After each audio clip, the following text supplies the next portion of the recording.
By 9:15, the hallway outside family courtroom 4B smelled like rain, wet wool, and burnt coffee. People kept their voices low there, the way they do in hospitals and churches, as if trouble might spread if you said it too loudly. Then somebody laughed. It started at the security table, when Aaron Whitaker pulled a little pink backpack from his cart of belongings so the guard could inspect it. The backpack had a broken zipper held together with a safety pin. A change of clothes was folded inside. 2 apples, a chapter book from the public library, a pair of socks.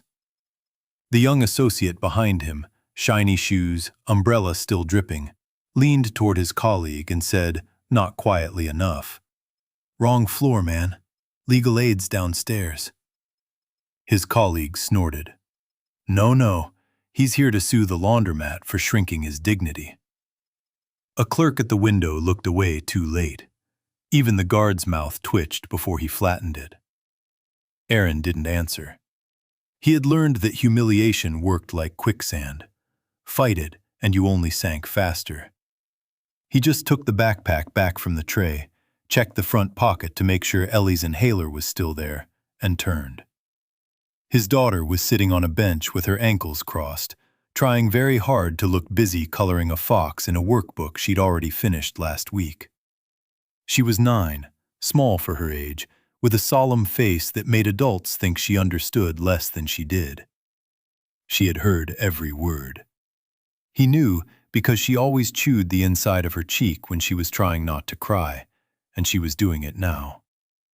He crouched in front of her. "Hey," he said softly. "What's the fox's name?" She didn't look up. "It doesn't have one yet." "That's a lot of responsibility." That earned him half a breath that might have become a smile on a better morning. He tucked a loose strand of hair behind her ear and straightened the collar of the dress they'd bought from a church donation room 2 nights earlier. It was a little too big in the shoulders, a little too short in the sleeves. Still, it was clean. Her tights had no holes. He had polished her school shoes in the gas station bathroom with a paper towel and a drop of hand soap. "You remember what happens in there?" he asked. "I sit with Ms. Green until they ask me to come in." "And?" "And I tell the truth." He nodded.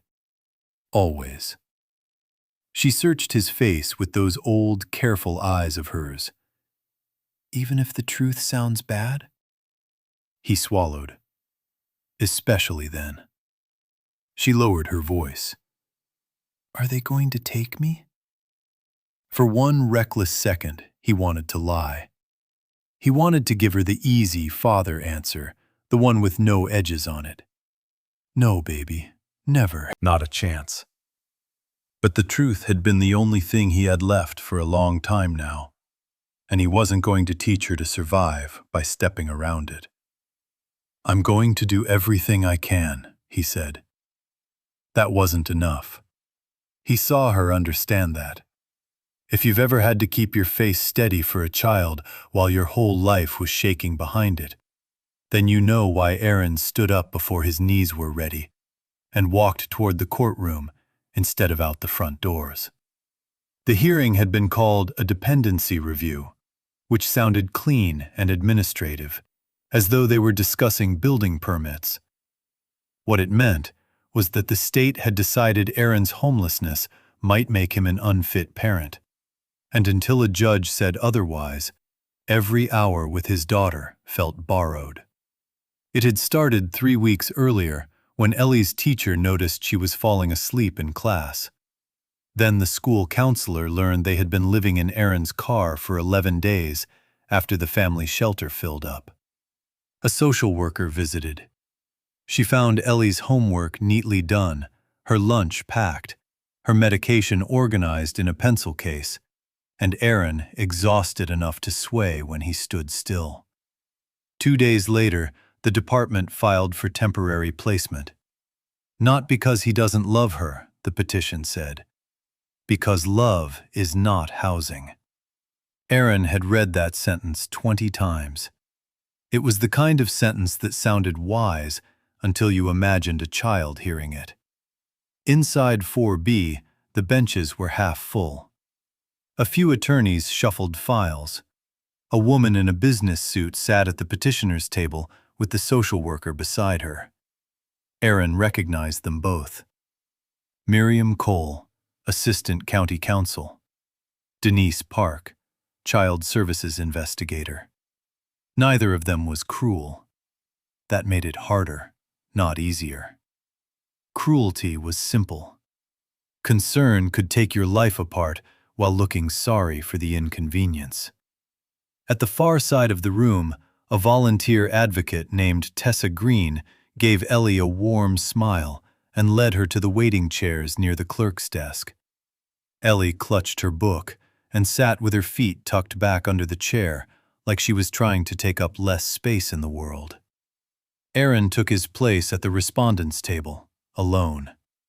He had a legal pad, a folder of school attendance records, letters from Ellie's pediatrician, 2 pay stubs from temp construction work, and a housing application stamped "Received, but not approved." He also had the suit he was wearing, which had once been charcoal and expensive, and was now only tired. The cuffs were shiny. The hem had been hand-stitched where it came loose. One of the buttons didn't match. A bailiff came to the front, called the room to order, and the side door opened. The judge who entered was Elena Alvarez. Aaron had not seen her in almost 6 years. For a second, the room remained in motion without sound. Alvarez mounted the bench, set down her file, and looked up to begin the usual morning formalities. Then she saw him. Something changed in her face, but only slightly. A tightening in the eyes, a flicker of surprise that settled into recognition, and then into something more private than either. The clerk rose. "Calling matter 217, in re Eleanor Whitaker." Judge Alvarez glanced once at the caption, then back at Aaron. "Good morning," she said. "Good morning, Aaron began. She interrupted, and her voice was calm enough that only the people closest understood what was happening when she said, "Good morning, Your Honor." The room went still. Not quiet. Still. The associate in the shiny shoes lowered his head as if a string had been cut. The clerk at the window looked up sharply. Denise Park blinked. Miriam Cole's hand stopped over her file. Tessa Green turned toward Aaron. Even Ellie looked up from across the room, puzzled. Judge Alvarez folded her hands. "For the record," she said, now addressing the room, "Mr. Whitaker served 12 years on the Superior Court bench in this county before resigning in 2020. No one moved. Aaron felt the old instinct to disappear rise in him like nausea. He had not asked for that. He had spent years not asking for that. But Judge Alvarez wasn't rescuing him. He understood that from the way she looked at him next.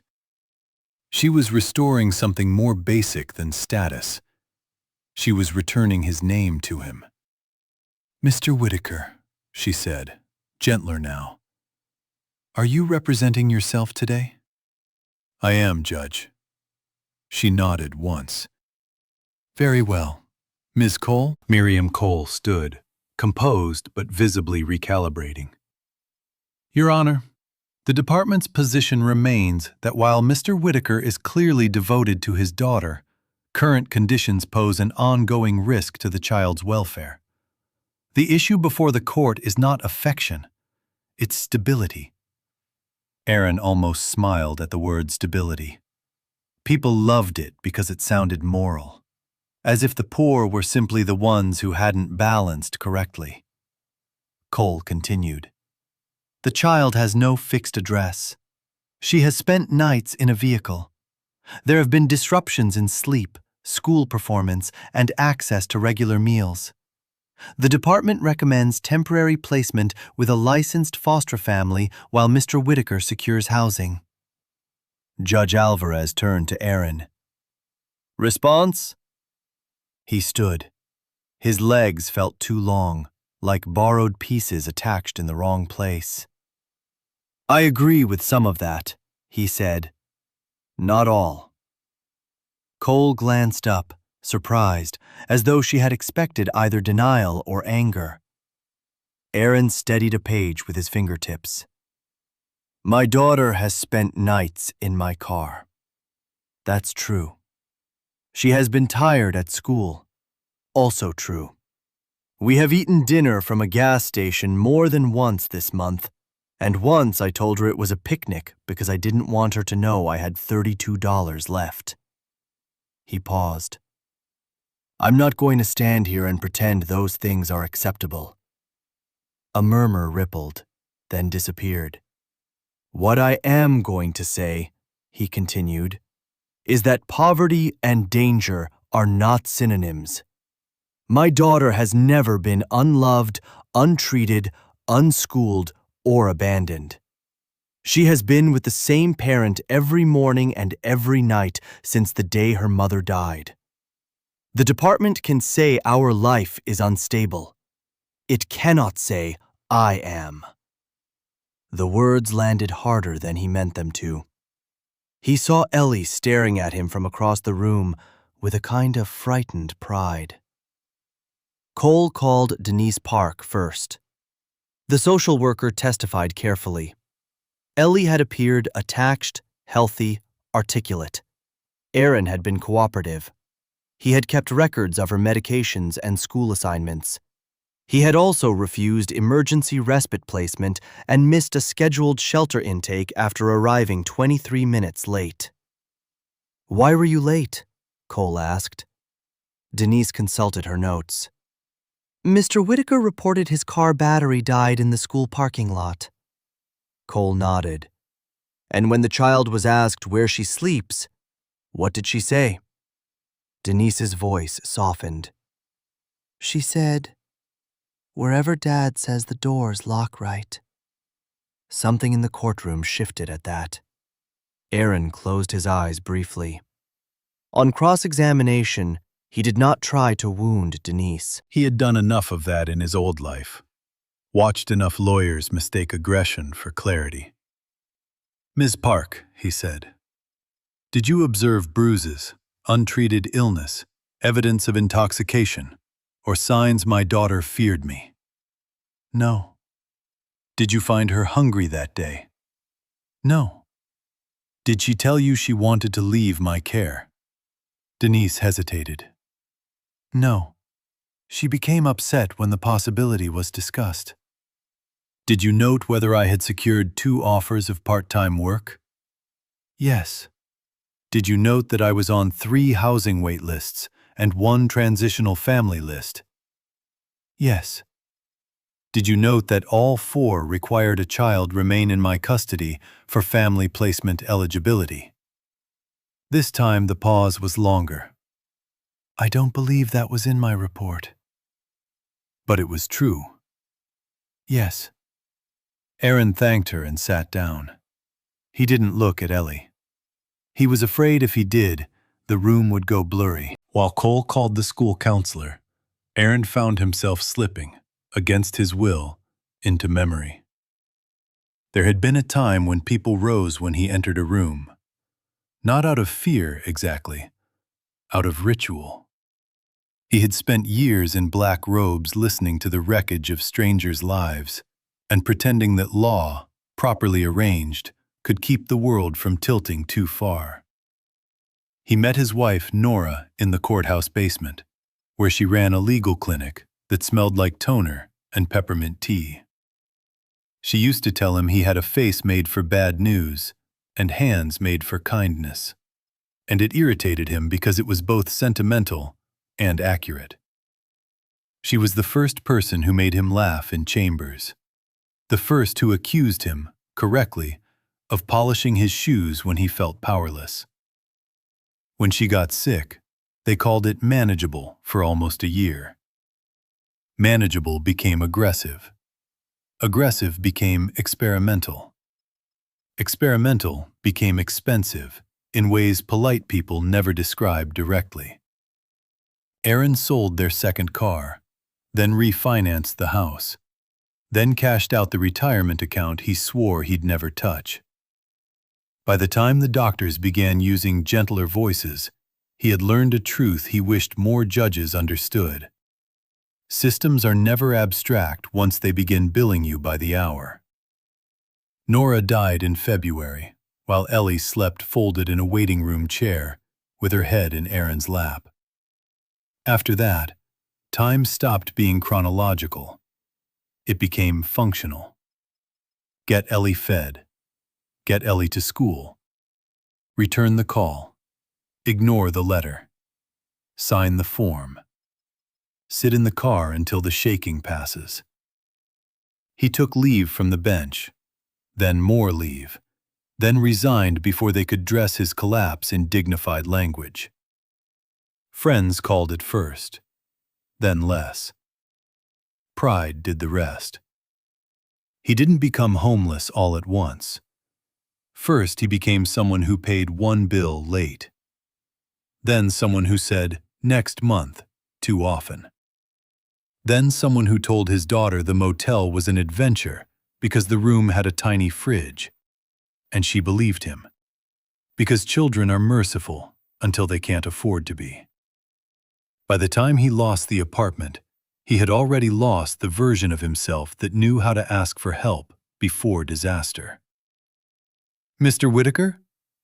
Judge Alvarez's voice brought him back. "Yes, Judge. Would you like to testify on your own behalf?" He stood again. Cole didn't go easy on him, but she also didn't posture. "Mr. Whitaker," she said, "isn't it true that on May 3rd your daughter slept in the car during an overnight temperature of 42 degrees? "Yes." "Isn't it true that on May 7th she missed school because you overslept after working a night shift?" "Yes." "Isn't it true that you did not inform the school district you lacked stable housing?" "Yes." "Why not?" Aaron looked at her for a long second. "Because I was ashamed." No one wrote that down fast enough. Cole's expression changed almost imperceptibly. "Mr. Whitaker, shame doesn't protect a child." "No," he said quietly. "It protects an adult from being seen." That was the first honest thing anyone had said all morning that hurt everyone in the room equally. She tried another angle. "You had colleagues, resources, a professional network. Why didn't you seek assistance sooner?" He could have answered that 10 different ways. Because people speak differently to fallen men. Because once you've been respected for composure, public need feels like a kind of nakedness. Because every time he had almost dialed an old number, he'd seen Ellie in the rear-view mirror asleep under his coat and decided one more night, one more week, one more lie. Instead, he said, "Because I thought I could fix it before my daughter knew how bad it was." "And did you?" He glanced at Ellie. "No." Cole sat down after that. She had what she needed, and maybe more than she wanted. Judge Alvarez called for a brief recess before the child's statement. Ellie went with Tessa to the small witness room. Aaron stayed at counsel table, suddenly cold. A paper cup appeared beside him. He looked up. It was Denise Park. "It's just water," she said. He took it. "Thank you." She hesitated. "For what it's worth, I wasn't trying to punish you." "I know."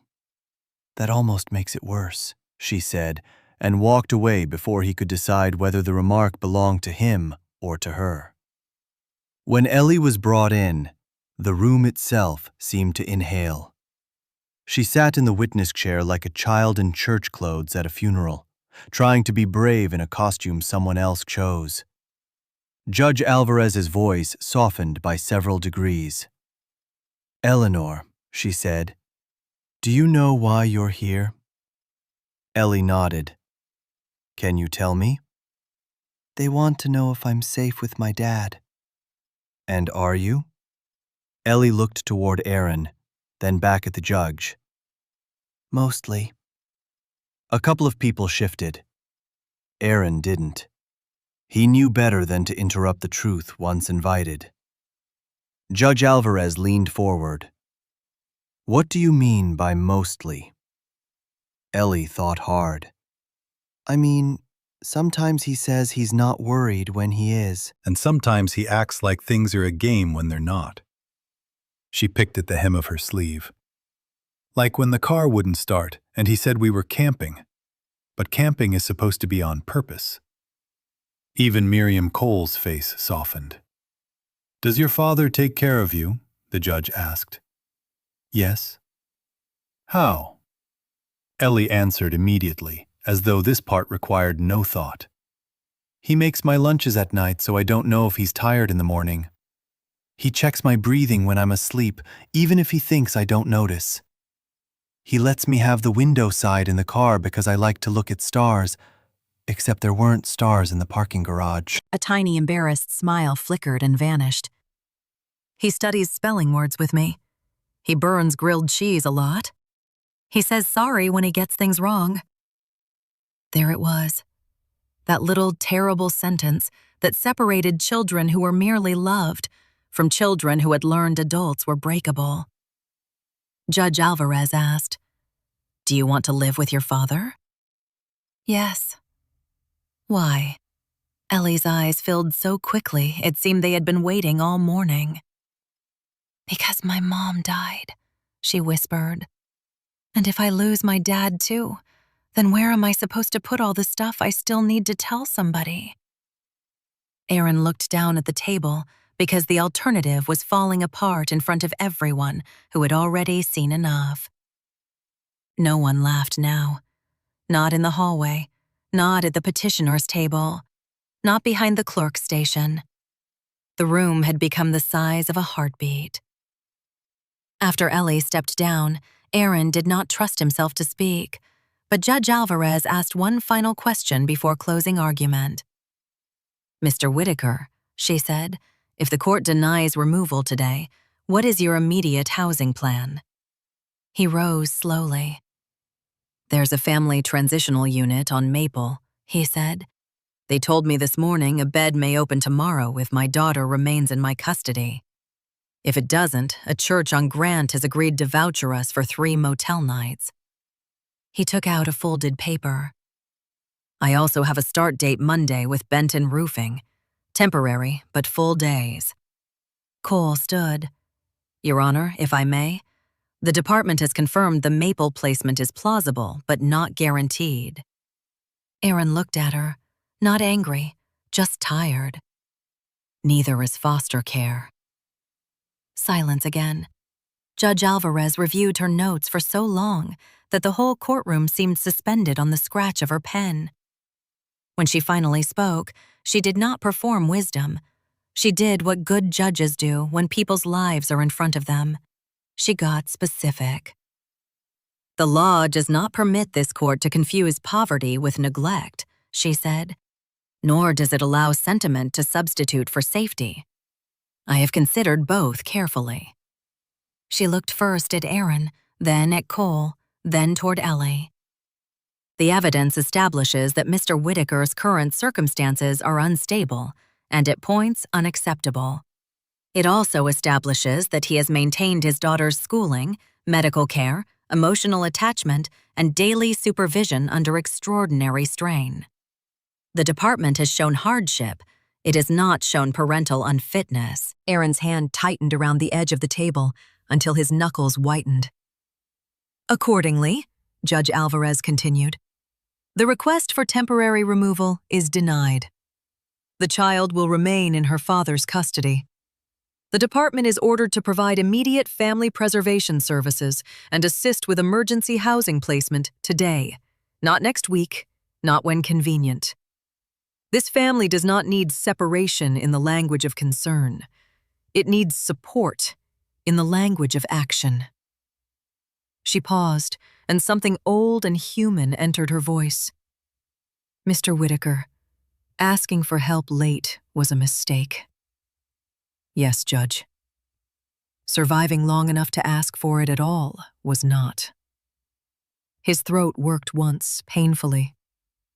Thank you. Court adjourned. Chairs scraped. Files closed.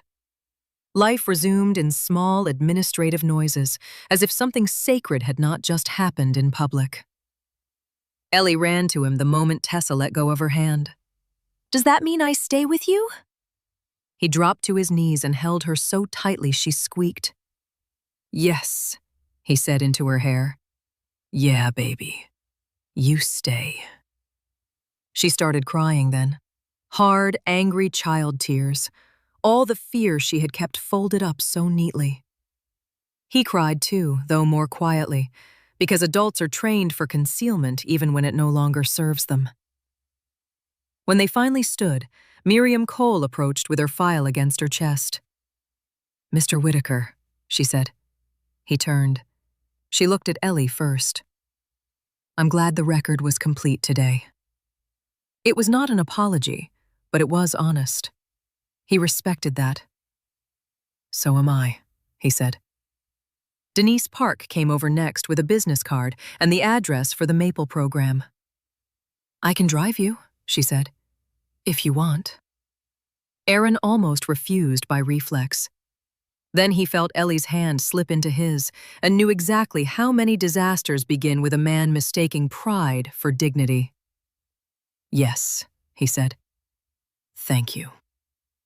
As they walked out into the hallway, the young associate in the shiny shoes stepped aside so fast he nearly collided with the wall. Sir, he muttered. Aaron stopped. The man couldn't have been older than 28. Ambitious haircut, good watch, face gone red in patches. I'm sorry, he said. What I said earlier. Aaron could have ignored him, could have enjoyed the discomfort. Once, years ago, he might have.